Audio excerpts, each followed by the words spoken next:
அதாவது போனஸ் வழங்குவதில் பல நாடுகளில் பல்வேறு பாணிகள் கடைபிடிக்கப்படுகின்றன.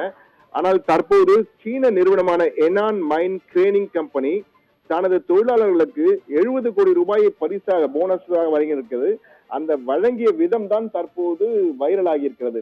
காரணம் என்னென்றால் 15 நிமிடங்கள் ஒவ்வொரு தொழிலாளருக்கும் 15 நிமிடங்கள் கொடுக்கப்படுகிறது. 15 நிமிடத்தில் அவர் எந்த அளவுக்கு பணத்தை அள்ள முடியுமோ எண்ண முடியுமோ எண்ணிக்கொண்டு அந்த பணத்தை அவர் போனஸாக பெற்றுக் கொள்ளலாம் என கூறி 70 கோடியே ஒரு நீண்ட மேஜை, அதாவது கிட்டத்தட்ட ஒரு 60 மீட்டர் கொண்ட ஒரு மேஜையிலே கொட்டப்பட்டு விட்டது.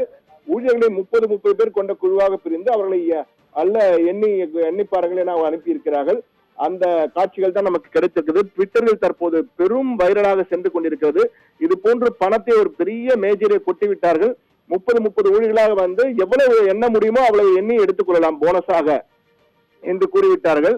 இந்த நிறுவனம் ஏற்கனவே இது போன்று பல்வேறு வகையான ஆண்டுதோறும் இது போன்று வித்தியாசமான வகையில் தான் போனஸ் வழங்குவார்கள். அந்த சீன பணமான யுவான் அந்த பணத்தை தான் கொடுத்திருக்கிறார்கள். இது ஒரு தற்போது வெறும் சர்ச்சையை ஏற்படுத்தியிருக்கிறது. எந்த வகையில் வந்தால் சிலர் இதை பாராட்டுகிறார்கள். இது போன்று ஊழியர்களுக்கு அள்ளி கொடுக்கிறார்கள் என்ற வகையில பாராட்டியிருக்கிறார்கள்.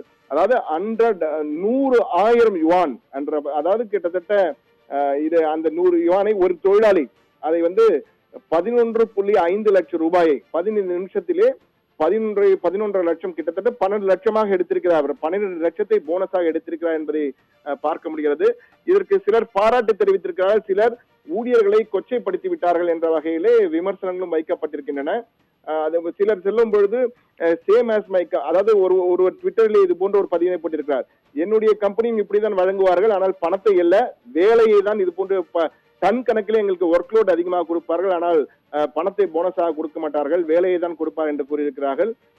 சிலர் வந்து அதை பாராட்டவும் செய்திருக்கிறார்கள். எங்கள் கடினத்தை, எங்களுடைய கஷ்டத்தை, தொழிலாளர்களின் கஷ்டத்தை உணர்ந்து வழங்கி இருக்கிறார்கள் முதலாளிகள் என்ற வகையிலே சிலர் கூறியிருக்கிறார்கள். ஆனால் பொதுவாக இதை விமர்சனம் செய்தவர் தான் அதிகமாக இருக்கிறார்கள்.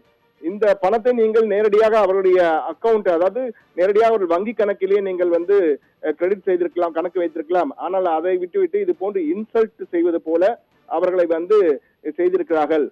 சீனாவின் கிரேட் வால்க்கு பின்னால் பல ஒளிந்திருக்கும், அது போன்று இதுவும் ஒளிந்திருக்கு என்ற வகையில் கூறியிருக்கிறார்கள். ஆனால் இந்த போனஸ் விவகாரம் தொடர்பாக சீனாவின் அந்த எனன் மினாங் ட்ரெய்னிங் கம்பெனி பரபரப்பாக இருக்கிறது. வைரலாக அவர்கள் வழங்கிய போனஸ் தான் தற்போது பேசப்பட்டு வருகிறது.